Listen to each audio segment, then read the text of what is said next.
What about anal? Mhm. I'm open to it. Have you tried it before? Yeah. What do you think about it? It's fun for me to offer to people because not a lot of women are open to it, I found. Hmm. And so I enjoy it when it's been like slowly opened up. Hmm. I can enjoy it. Like slowly getting in there. Yeah. Then it's totally fine with me. I can open it up. I can have fun with it. It's enjoyable for them, which makes it more enjoyable for me. Totally down for it. But it's you have to be careful sometimes. Yeah. Yeah, no, give us some tips. Hi, and welcome to Taboo with Mimi, the podcast that talks about anything and everything, really, that is taboo in this world. Sex, drugs, and rock and roll. No. But seriously, I go around the world because I'm a digital nomad and I interview people from different cultures and ask them about their taboos. Why? Because it's time to talk about them. Some things will hopefully make you think. Others will maybe gross you out. But most things will be something you can relate to. So there you have it. Welcome to Taboo with Mimi. Hello, everyone. Welcome back to Taboo with Mimi. Don't forget to subscribe. We are here back with Nicole. You've probably seen her before because she told our part of her story already. Mhm. Today we're going to talk about something happier. Yes. We're going to talk about sex. Whatever comes to Woohoo. mind. Woohoo! Whatever comes to mind, whatever it's out there. And we're going to do this because you have just experienced sex. No. For the first time. time in her life. You've just been to a Tantra festival. Acro Tantra. Yeah. Acro Tantra, sorry. The Acro Tantra Festival. Mhm. And what does Tantra mean? Do we know? We were looking this up beforehand. Right. So Tantra has a wide variety. What most people know of it as is like the spicy sexual side of it, but there's a lot that goes into it as well. And so there's white Tantra, which is like more self-practice, self-love, things. And then there's the pink Tantra, which is more like authentically relating and connection with your partner.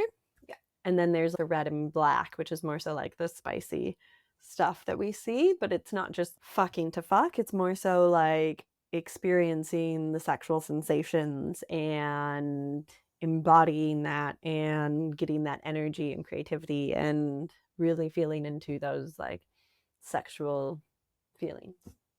What does sex mean to you? First of all, do Mhm. you make a distinction between, and then I want to know everything about the Tantra, Mhm. obviously. Do you make a distinction between making love and having sex? Yeah, I feel like there's a difference. Like, if you just have a one night stand, like, I wouldn't really consider that would be more so sex, not like making love. I don't really use the term making love, but I suppose it's Why more not? No, just wondering. um, it just feels a bit more personal. So, like, Yeah. even if it's someone like I'm in, like, having a thing with or a relationship with, like, when I'm chatting with someone about it, I'd be like, oh, yeah, we fucked in this situation or that or had sex. Making love is just, I don't know, it's a bit longer. It seems like something you'd more so like write about in your diary than communicate in person. At the Acro Tantra, it was really interesting because it really opened up who you have these like sexual experiences with and what they mean as well. And so typically when you really like the person and you have some sort of interest in them in some way, but like at Acro Tantra, it really opened up the feeling or it really opened up the opportunity for platonic touch and like sensual touch without there being the expectation of sex. After. Precisely. And so it made it feel like very safe, which was an interesting way of looking at it because previously in most societies, touch is very much, depending on the society, the sensual touches is more so reserved just for a romantic partner in some way, whether that be a one night stand, a hookup, or like an actual partner. And this really opened up the idea of like platonic touch and cuddle and things like that. For you. Mm-hmm. So you would never cuddle with a girlfriend, for example. I have once in the past, but that's because that friend was very open with it and made it feel very safe and platonic. And so that invited me into that. But since then, like, I haven't been the one initiating that, Hmm. or I haven't had that. Do you think touch is sexual? Not inherently. It's based on the perception of the people and the society that they've been in. And so touch can be platonic in many ways as well. It comes down to the intent of the person giving and receiving it. Right. So you're at this acro Tantra festival, Mm-hmm. and there's people touching you, or better, are they asking for permission? There was certain things. So first we all became used to each other's body. Like when we were by the pool area, everyone could just be naked. Ooh, completely naked? Completely naked. And were people looking in it like a sexual way at other people, or it was just like, no? No, it really demystified it. And because when we try to cover ourselves up, we inherently think of it as, ooh, the bad thing that we want to see, the bad thing that we can't have. But then when it's just open on display comfortably, it takes away a lot of the sexualness of it. Like when we see a guy without a shirt on, it's totally fine, but we see a woman without a shirt and it's sexual. But that's Right. our own perception of it that we've embedded into society. And it doesn't even have to be without a shirt. It can be just Mhm. like without the bra, because so you can see Mhm. the nipple, and the nipples are so sexualized in society that I have not been wearing a bra for 5 years, but still, Mhm. like sometimes my nipple will show more than others, Mhm. other times, and I can still feel the sexual look on me. And in my head is, if all women were going around like that, it would not be sexual anymore, because we would just be used to it. It would just become Mhm. normal. But because we sexualize the nipple and we Mhm. cover it up, Mhm. then when some women don't, it's, oh, it's sexual. Precisely. Yeah. It's based on like how society perceives it. Whereas like in some societies, it's okay just to go down to like a nude beach and they're used to like seeing women without tops on. And so it's a bit In more. Italy, in France, There you in go. Germany, Mhm. in Spain, I'm sure as well, Mhm. but not in the US. Not in the US. In very few cases are there nude beaches, and they're like not public. They're secret ones that you have to find out about through friends. Interesting. And so that was new for me, but I really enjoyed that. It was really interesting because seeing everyone being so comfortable with their naked bodies made me think that they were comfortable in their bodies. Mm. But then later at the end of the festival, one of the workshops that we did was they had us naked but covering our genitals, so like a swimsuit of some sort. And so in this workshop, yep, we were covering our genitals, and they asked us to paint our bodies based on things Wow. that we were ashamed about with our body, that have been hardships, or that we really love about our bodies. And looking around, it seemed like everyone was just painting for fun, but then we all shared what our paintings meant on our bodies. And it was really fascinating seeing all the different ways that people were uncomfortable with their bodies and like the hardships that they've gone through with them, whether that be like physical issues with their stomach or like surgeries that they've had to have on their bodies and the pains that they've dealt with, the not feeling like they fit into the societal norms of what an attractive person is. And seeing these people go and talk about their experiences through this really opened up a deeper connection between us all, because we saw what they were most afraid of, where they're vulnerable with their body, but then also like fully accepting them as they are and being comfortable to see them naked. So I painted hearts around my boobs because for me, I'm really skinny. I've always had really small boobs because that's my body type. It's been a hardship for me in my past because the stereotypical like female body has really big boobs and I have a pretty flat chest. And so I ended up piercing my nipples about 10 years ago, and that has given me the confidence to fully accept them as they are in their natural state. And that was one of the things. I drew something on my stomach to represent like the hardships that I've had with eating and stomach issues and things like that have made me feel bloated and uncomfortable and unattractive and things like that. Have you ever thought about getting a boob job? Oh yeah, since I was a little kid, I was like, I don't want to graduate high school without getting a boob job. But then you're a kid, you don't have money, so that didn't happen. And then in college, I was like, I'm not going to graduate college until I have boobs. That's a goal for me. And so I was like, if I have to get a boob job, I will. At one point, I had a partner, and I was like telling him, I was like, I'm looking into like natural pills or like supplements I could take to like help my boobs grow. And he was like, don't do that. Your body is perfect as it is. And that really helped me accept them. And then also getting them pierced. I'm like, yeah, they're small, but they're interesting. The problem is you have a lot of guys that would tell you, oh, your boobs are so small, you should get a boob job. Or what if you have a partner that tells you that you're not okay just the way you are? And that tells you that so many things are wrong with your body that eventually, I remember a girl I lived with when in Tel Aviv, she was like, she wanted to get her nose done. She did get her boobs done because her boyfriend kept telling her like that her boobs were too small or something. The people you have around you really impact the way you perceive yourself. So whether that's for the good or bad.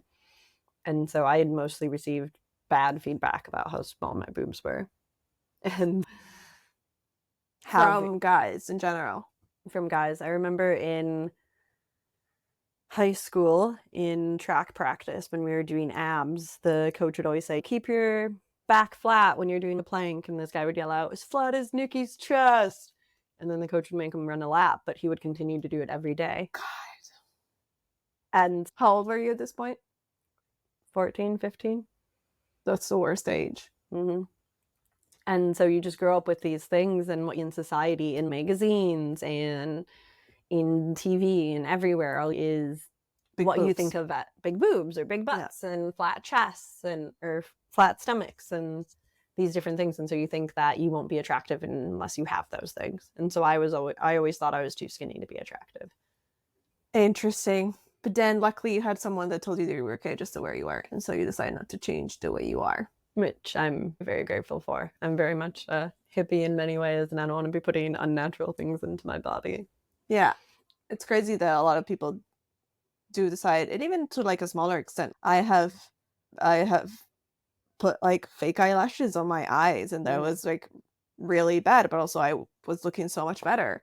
And I think even those small things that are not forever, like boobs, even though they're not forever, but like they don't change your body for so long, but still like I feel like beauty standards and the pressure of societies on us is so strong that eventually even those that do love themselves so much like I do, I just you know what, it's 10 euros, let's see what this does to you. And I'm like and you do things to look better because that is what you think society wants from you.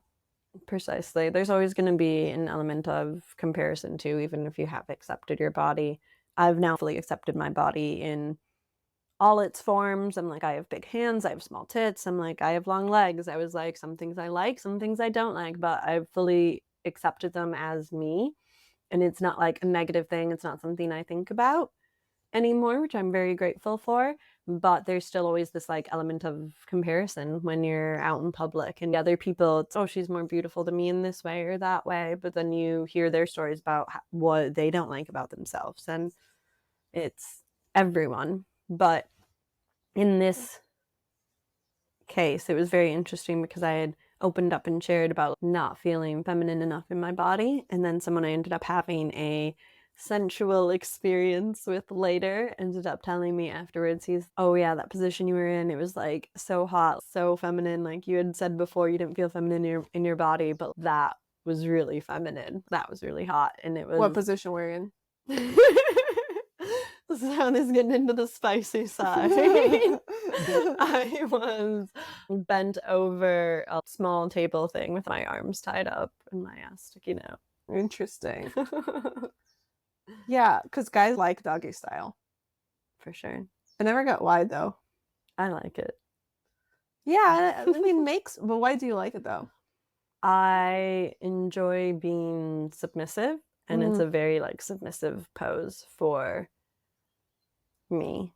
Makes sense. So And my ass is one of my best qualities. And so having that stick up, it's enjoyable for them. I can feel not seduced, submissive in the pose. And Interesting. so I like those elements of it. It's one of those like spicy poses, but there's also more sensual poses. And so there's both that bring pleasure. I've done doggy before because guys like it, but it's not like the favorite. Like for me, like I feel the penetration much more. Yes, I like that. That you like that. I don't like that, for example. For me, like that missionary is the best one because I don't have to do too much. I just have to like open my legs. But and I like that's my favorite one, but I also like to be on top because it makes you feel in power. It's like you're in control of everything. But but it's very tiring. And then doggy because the guy likes it a lot, but for me it's not as enjoyable because I feel like the penetration much more and I'm small. And also I'm just worried like my anus won't look as good.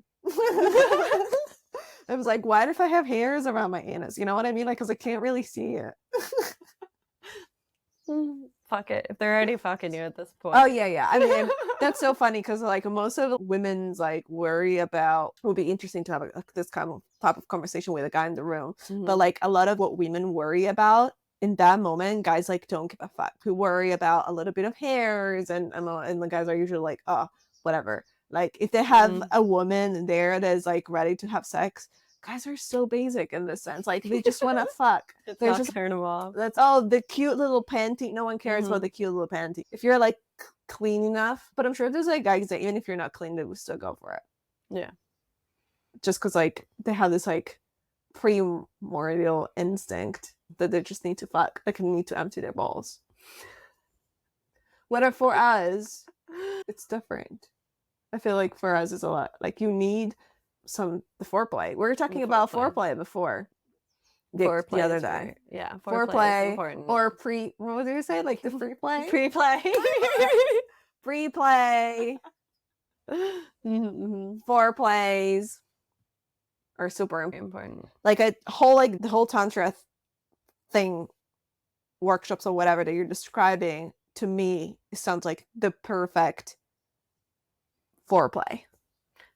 Indeed. It's something I would really like to explore with a partner because they build the trust and the sensation, and it's like a slow build that you can make like spicier as you go, and it just builds up this like sexual, I don't want to say sexual tension, it's like the sexual energy that just like builds, and you're working with it in not trying to release it right away. Because a lot of times you think of sex as like when someone has an orgasm, whether male or female, that's what we're trying to get to. And so we just try to hurry down that path.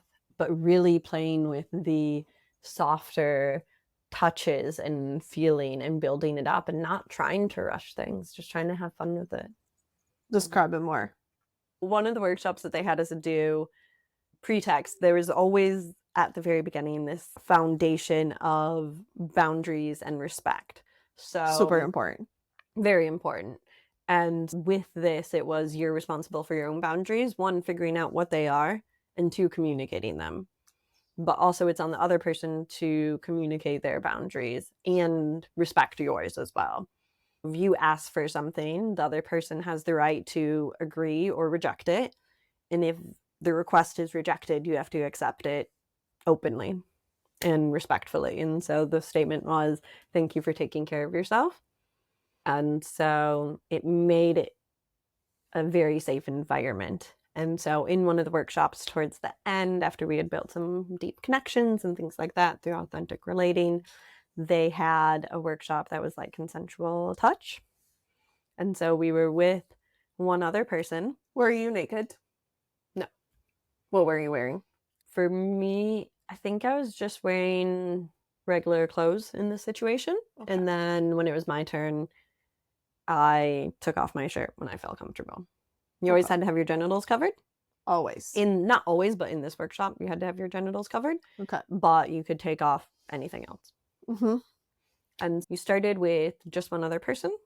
And then they would You had 8 minutes or something, and then you would ask them to do something for you to your body, whether it be like a massage for your arm or like to kiss your neck or something like that. You could get as spicy or not spicy as you want. Can you touch me in this way on this spot?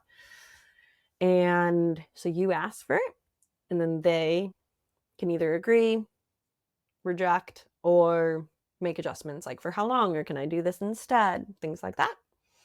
And so there were like multiple requests that you had throughout this time, and it really helped with the boundaries and safety. And then they had us answer some questions about it and how we felt, if we were like holding ourselves back or not, and how they would have responded.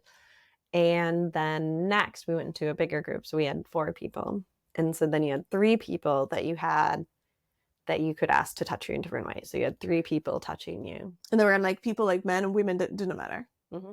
Or did you select the people? You got to select the people, but it's usually like in gym class, it's who you're like sitting by or whatever. Or if you have someone you want to work with, you can work with them. Okay.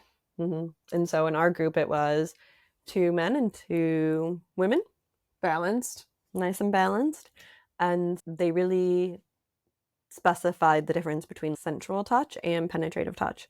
Sensual touch you can get from many people. You may get a sensual touch from someone you don't want to penetrate, but as long as there's no obligation for the penetration, you can fully enjoy the sensual touch because you know it won't lead to more, and you know that your boundaries and their boundaries aren't going to be crossed.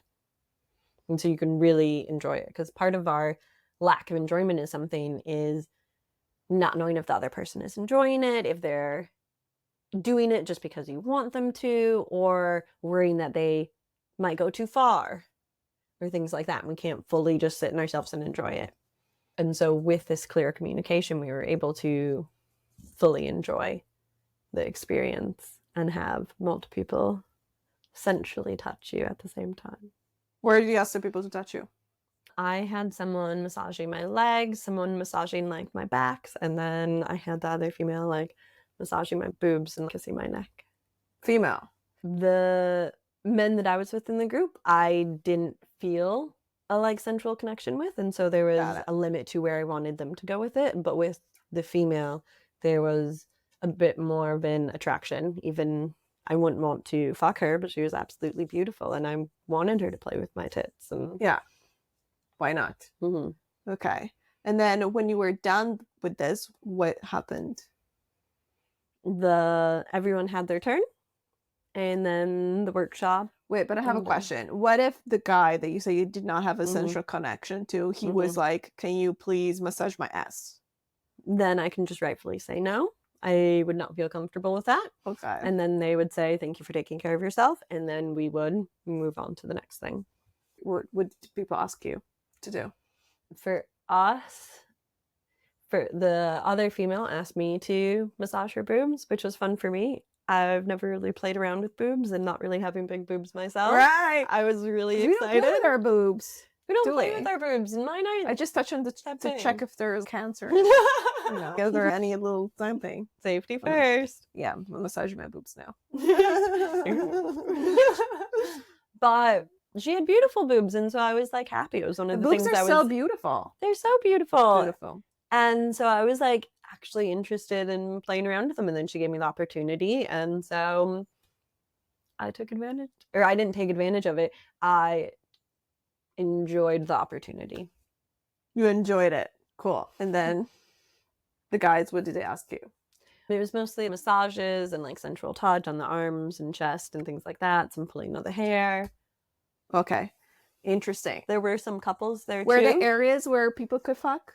There were multiple options for housing. Some people had tents. Some people were in dorms. Some were in like a private room. You got to choose your accommodation. Mm-hmm. And so there was a few couples that were in tents, and maybe they went back and fucked or not. I'm not sure what others did. Yeah, fair. But there wasn't like a room where people could go and fuck. No, there was not a fuck room. And not even like an orgy room. Nothing like that. No. Okay. And what would you say it was like the most important exercise for you?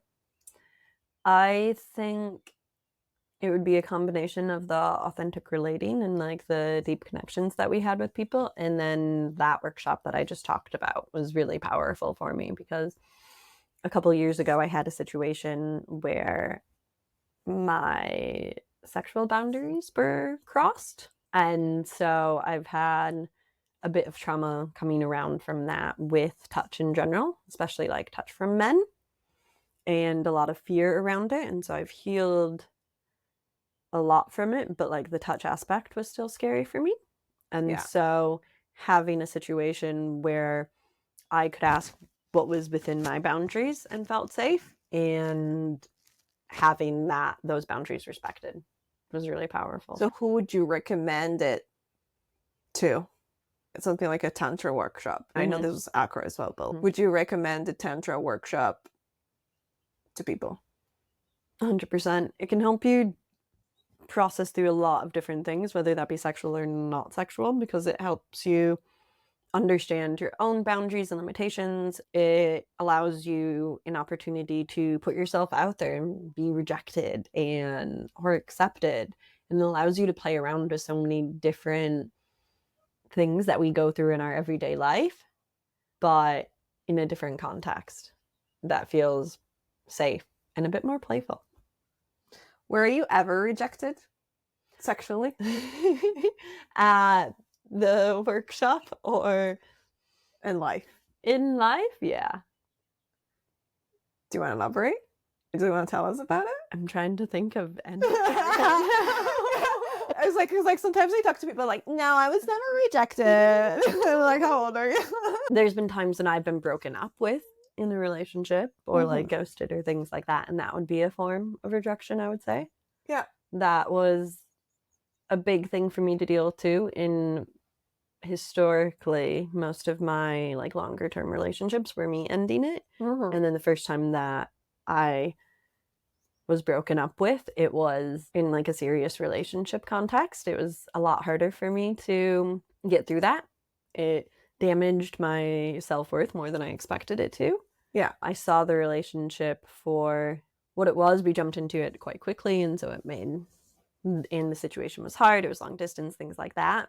But feeling that rejection, even though it wasn't like a personal attack on me, I'm a shitty person or anything like that, like how dare you did this, it wasn't anything like that, it still got me deep. And so then I ended up just going for, I didn't want anything serious, and then I just went for not serious people, but then ended up still getting hurt because fuck boys will be fuck boys, fuck girls will be fuck girls as well. But yeah, for sure. Interesting. So you don't have a situation where like you liked a guy, you went for it, and he said no? In middle school, so when I was like in middle school. Oh god. Good for you. I can't remember anything after that. Every time you went for someone, you got it. If I go for someone. And that is hard for you to go for someone. Yeah. I usually don't make much for the first move. But you think that's because like you're scared of rejection? Oh, for sure. Yeah. That's something like this acro tantra experience for me was more so about healing sensual touch, and that I accomplished, and I was very happy with the progress I made there. But I also see where I could have learned to put myself out there more as well. And that will probably be what I will try to gain from the experience next time I go. Yeah.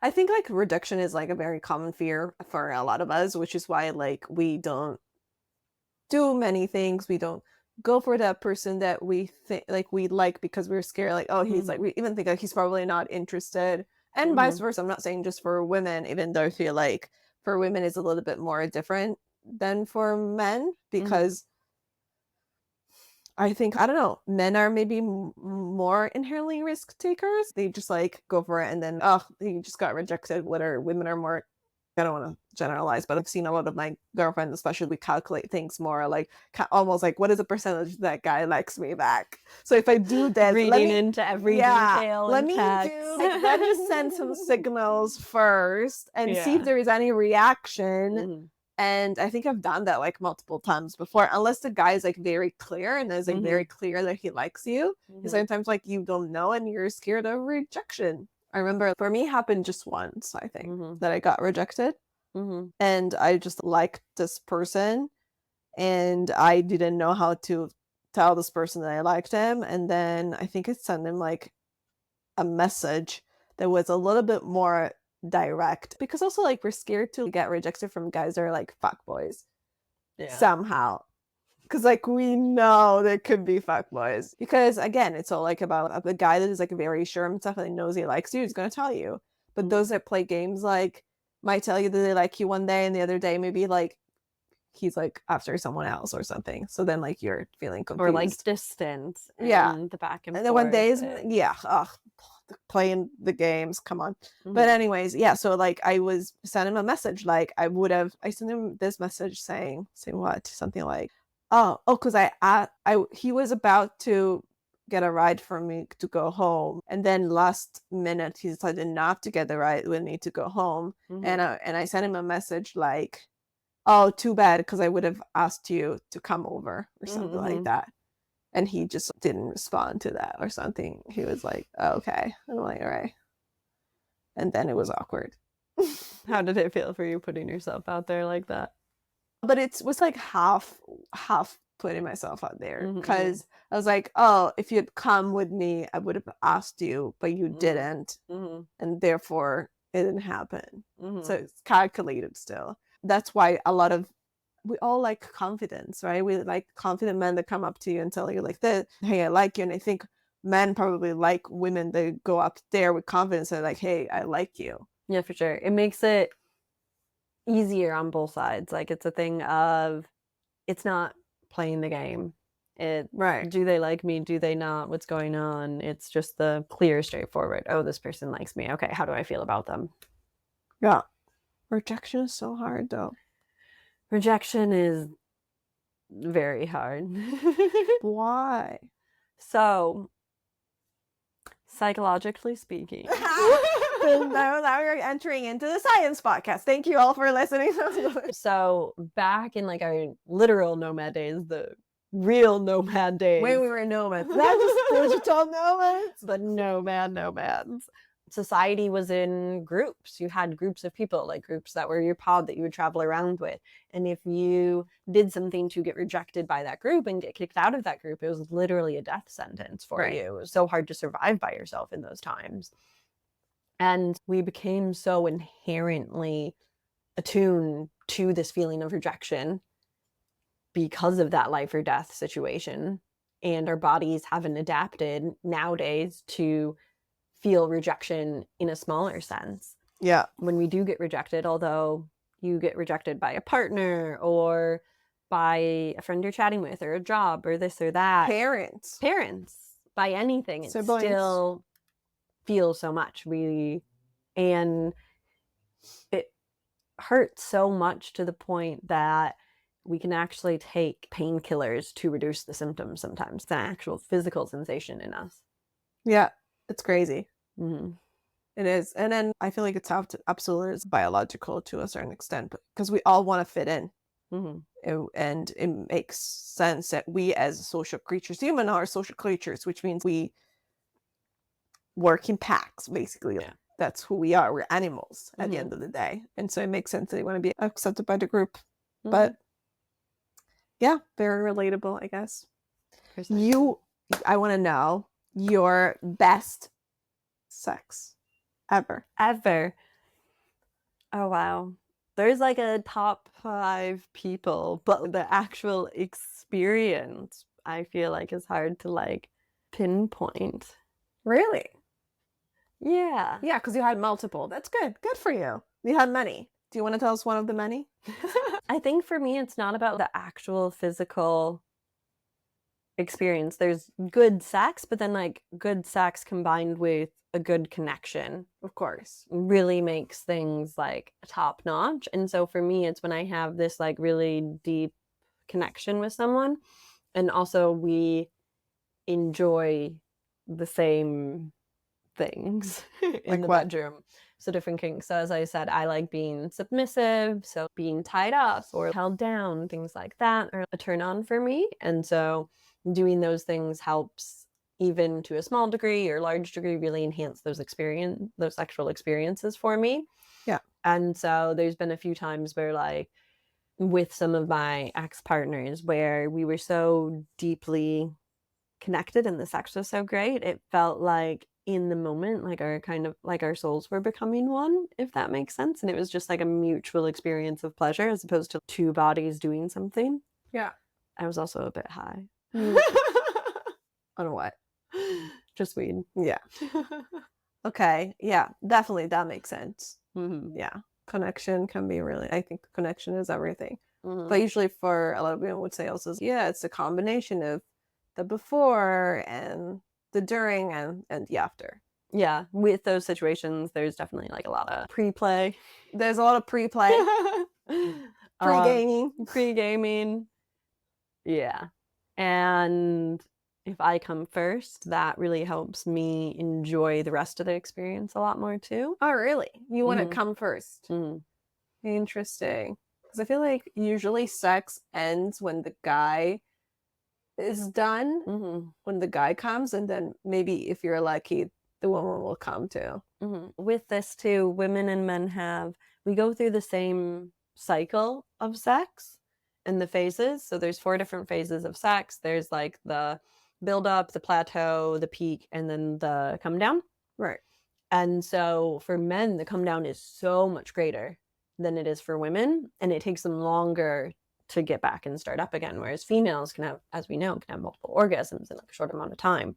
Whereas it's just not like as physically possible for men. And so it makes sense when they come, they're just done. They're out. They have no energy. They just want to they just want to fall asleep. Yeah. They usually just go, you're done sleeping. And so as females, I didn't get mine. Now I want mine. But if we understand and we're like, how dare they? This is so rude of them. But if we understand the context behind it, they're not trying to be rude. They're just like physically impaired. They're just physically exhausted. Imagine being like physically exhausted, doing a bunch of work, and then having to like rile back up again. Like, right. no They're thanks. usually like, give me 10 minutes at least. But that's the thing. Like, I feel like for men, everything is quick. They don't need foreplay. They're ready. They don't need to like all the, hey, let's do that. They could literally come in 2 seconds if they want it. Some guys like, they just come in 2 seconds regardless. But but otherwise some people, and we're talking about length as well, like how long do you want sex to last basically. This has been a big thing for me too. I realized I was fucking someone and I was like, this is going on forever. I just want to be done. That happens so many times. And usually what I do is I try to amplify it up. I try to fake it a bit, act like I'm really enjoying it, so that way they'll come. But then they might just think that I'm enjoying it and not wanting it to end. Yeah. And so I just told the person, I was like, you can come. I want you to come. And they were like, okay. And then it happened like right away. And I was like, oh my God, God, a lot of guys can control that. Yeah, because a lot of guys can control them. A lot of guys think we're going to go on forever. Not sure. Maybe for some girls it is, but I feel like for me and for a lot of girls I've like spoken with, it's like maybe 10 minutes is great if the connection is great, but I don't need to go on forever. And a lot of guys will keep going forever because they think we like it. And it's all based on different people. There are certain times where you do want to go for a long time or you don't. And each person is different on how long they want it to be. But if you just communicate about it and say like, hey, I'm ready for you. And they're like, I'm ready for you. Makes it so much easier. Because I feel like so many times we see movies where like everything, and then you come together without saying a word. That's beautiful. And I'm sure that can happen, but that's not what the majority of times happen. Like, it's most not reality, times, especially the first few times with a new person. It takes a lot to get to that. It's a deeper connection and knowing what the other person likes and things like that. And even then, it's not going to be every time. And even if you have, I feel like we should like, because I was like, oh, it's not going to be the right person or the connection is going to be as great because we haven't come at the same time. And I'm like, that's great. And sometimes it can happen the first time with a stranger. Sometimes it doesn't even have to be about that. But if it doesn't happen, it doesn't mean you're not good for each other or like that you don't have that amazing of a connection. Sometimes I don't remember how many times I've come at the same time, like with my ex, which I loved, which I was in love with. I don't remember them. So maybe like it wasn't that memorable, probably, you know, it's like there's other things, But I feel like we glorify this thing of coming together without saying a word. Again, it goes back to the orgasm being the best part of sex. And Right. it's, yes, it is a euphoric moment and it's amazing and treasured, but like it's not the end goal. The goal of sex is usually to have fun. Right. Have a fun sexual experience, connect with the person. It's not that ending point. Yeah. Yeah, if we can have that ending point at the same time, that's great. It's an amazing connection, but it doesn't have to be. But it is important All the for me time. though, because Mhm. 99% of the guys Mhm. come regardless. Like it's way Mhm. easier for guys to come. Mhm. And so I feel like a lot of the times, as we said, guys would come and then goodbye, I'm Mhm. tired. And I'm like, hey, what about me? Get yours first. Females getting them first. Get your and then first. because the guys are going to be tired after. Like, we know this cycle, so preemptively act on it. That's so right. That's so true. And then lately, that has happened many times actually, that I come first, Mhm. and then you can come whenever you want. Giving you Then we're good. Then we're good. That's a Mhm. very good deal. Yeah, we should talk about it every time. Hey, listen, these are the rules. This is the structure. Here's the agenda. Yeah. So orgasm for you, not a must. I mean, it's always appreciated. Always appreciate it. Always appreciated. Yeah. Always a goal. But as long as I have fun, that's the main thing. Yeah. What about anal? Mhm. I'm open to it. Have you tried it before? Yeah. What do you think about it? It's fun for me to offer to people because not a lot of women are open to it, I found. And so I enjoy it when it's been like slowly opened up. I can enjoy it. Like slowly getting in there. Yeah. Then it's totally fine with me. I can open it up. I can have fun with it. It's enjoyable for them, which makes it more enjoyable for me. Totally down for it. But it's you have to be careful sometimes. Yeah. Yeah, no, give us some tips. Make sure to clear yourself out first. What do you mean? Make sure to go to the bathroom before, otherwise there may be some things coming out that you don't want to come out. But isn't that inevitable though? Like you're literally like how Mm. clean can you be? It's still your ass. It's still your ass, but it's more so if there's something fresh in there that's ready to come out and then you open up the hole, it may just slip out on its own after. On its own after. I had a fun experience on New Year's Eve one year. Yeah, tell us. I was out with some friends drinking and I wanted to get some on New Year's Eve, and so I found someone on Tinder. We met up, we vibed, and so as we're walking back to my place, I'm like, by the way, I'm on my period, but we can do anal if you want, because not all guys are open to period. So I'm like, I'm giving you options. And we started with anal and then changed the condoms, went to the vag. Oh, And because you gotta then- change the condom. Yeah. Because you want to make sure it's clean. Clean. Clean. Yeah, you don't want to be popping back and forth between. But you still need So- to use the condom, and that's important because I feel like a lot of people are like, oh, you don't need a condom because you're not gonna get pregnant. Mhm. True, but you're not doing it just for not getting pregnant. You're doing also for sexually transmitted For STDs. diseases Diseases. and just it's a gross place. Very pleasurable now. Pleasurable, but like gross. And so we switched it out, but then because that hole was open and then I was trying to come, and so I'm trying to loosen up down there.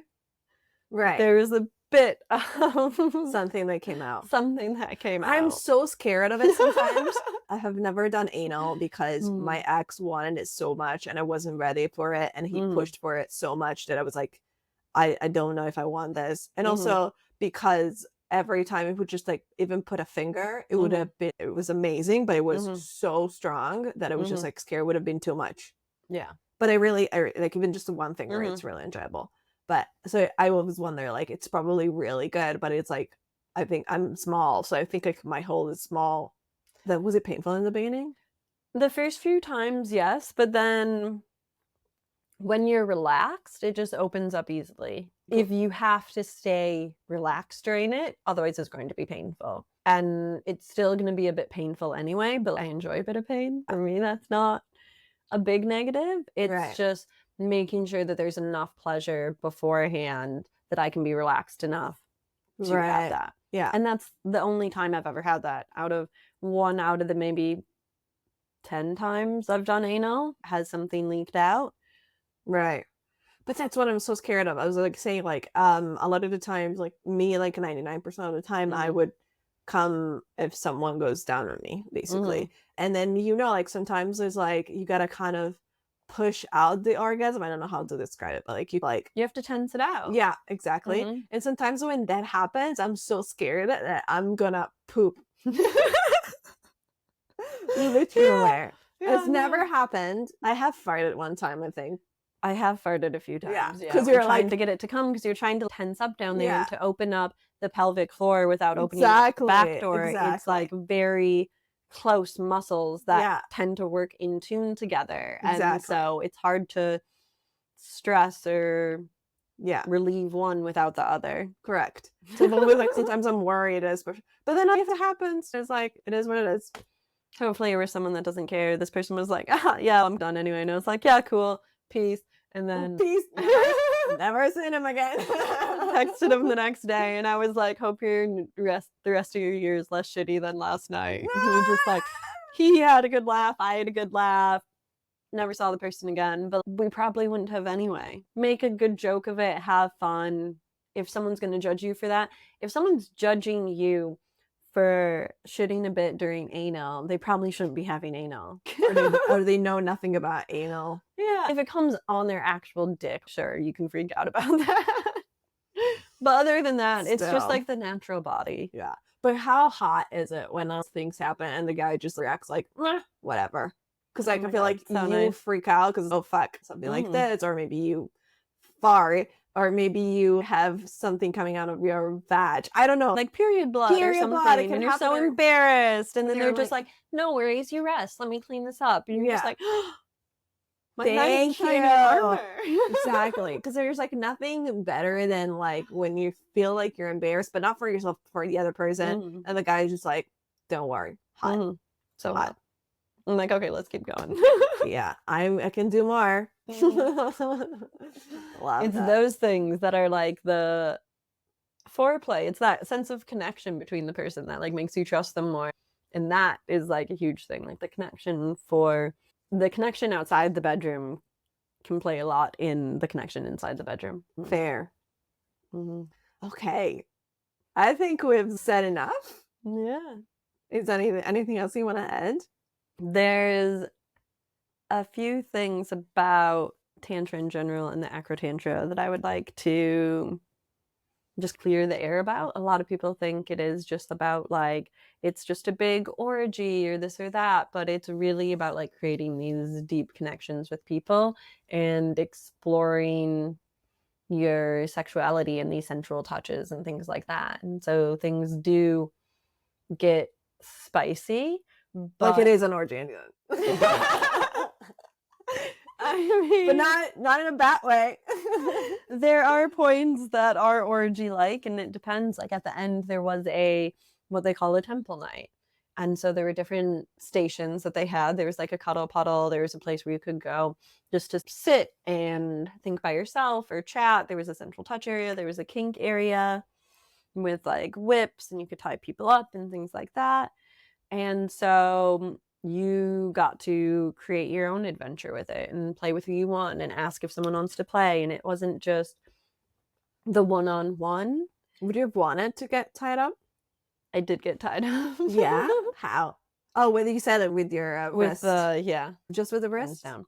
It was like it was twice on the forearms. And I was like bent over. And people were just like... It was, in this case, it was just one person. That you chose. That we had agreed to go there. And so they were trying out different whips and things like that on my ass. Was it nice? I enjoyed it. They enjoyed it as well. We both enjoyed the experience.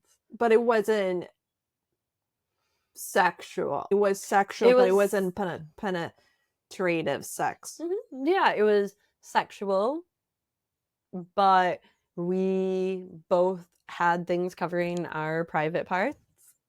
Oh, you were covering your private parts. We were covering our private parts. I was wearing some lingerie. They were like in their underwear. And so we had our fun time, but there wasn't like, it didn't lead to penetration then. Could you And have taken them off if you wanted to?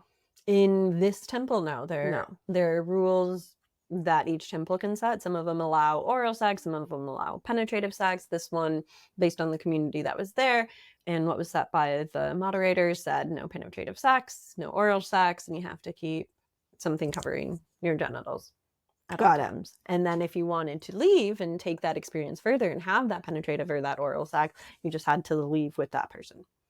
Got it. And go back to your own space.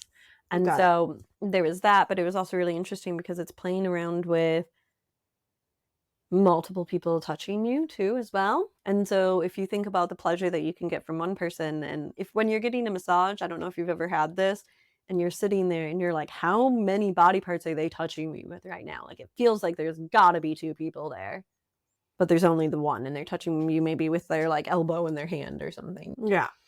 It's like that, but in a sensual experience. And so at one point there's like someone like taking a feather and like not massaging, like running it up and down like my chest and different sensual places. And then there's someone massaging them. There's someone like touching my arms, massaging my back, or feeling my ass. Like there's multiple people that you're playing around with at a time. And then you like switch positions and things like that. And to get those sort of touches at one time by multiple people is an amazing sensation that I feel like most people would enjoy if they opened up their mind to it.